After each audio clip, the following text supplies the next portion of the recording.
राजकुमारी के रूप यौवन से आसक्त हो दैत्य दंभिकासुर उसे अपनी गुफा में उठा ले जाता है। राजकुमारी चंद्रकला का रो रोकर बुरा हाल था। उस बेचारी की तो किस्मत ही खराब थी।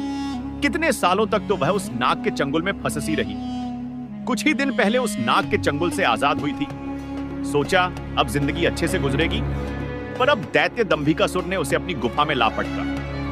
ना तो उसके आंसू रुकने का नाम ले रहे थे और ना ही वह अपनी किस्मत को कोसने से उसकी मनमोहन सुंदरता से अभिभूत। दैत्य ने उसके साथ कोई बल प्रयोग नहीं किया।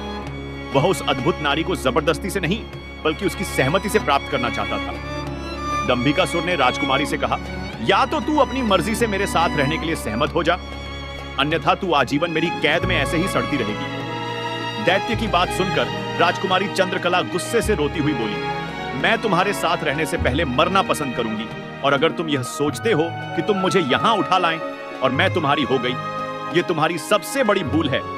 मेरा पति मुझे ढूंढते हुए यहां जरूर आएगा और वह तुझे छोड़ेगा नहीं राजकुमारी कि यह बात सुन। दैत्य दंभिकासुर घिनौनी हंसी हंसते हुए बोला, लगता है तुम पागल हो गई हो। मैंने तुम्हें यहां 7 तालों के भीतर बंद किया हुआ है। यहां तक किसी का भी पहुंचना असंभव है, और अगर कोई गलती से तुझे यहां ढूंढते हुए आ भी गया तो मैं उसे एक कीड़े की तरह मसल दूंगा। ये तो तेरी सूरत मुझे भा गई, नहीं तो तुम भी कब का ऊपर जा चुकी होती। तेरी भलाई इसी में है कि तू मेरी बात स्वेच्छा से मान जा, वरना अंजाम बहुत बुरा होगा। इतनी बात कहकर दैत्य दंभिकासुर वहां से चला गया।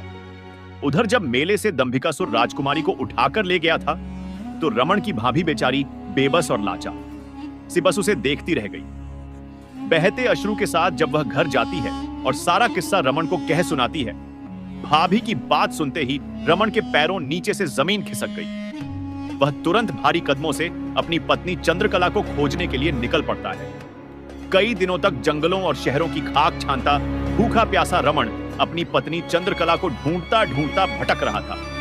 तभी उसे एक कुटिया दिखाई देती है।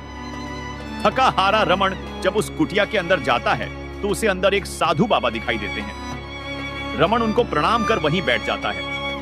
रमण की हालत देख महात्मा जी ने पहले उसे अच्छे से जलपान कराया और फिर बोले, बेटा तुम कौन हो और यहां जंगलों में क्यों भटक रहे हो? तब रमण महात्मा जी को अपने सारी व्यथा सुनाता है। रमण की सारी दास्तां सुन महात्मा जी रमण से कहा, बेटा तुम जिस दैत्य की बात कर रहे हो उसका नाम दैत्य दंभिकासुर।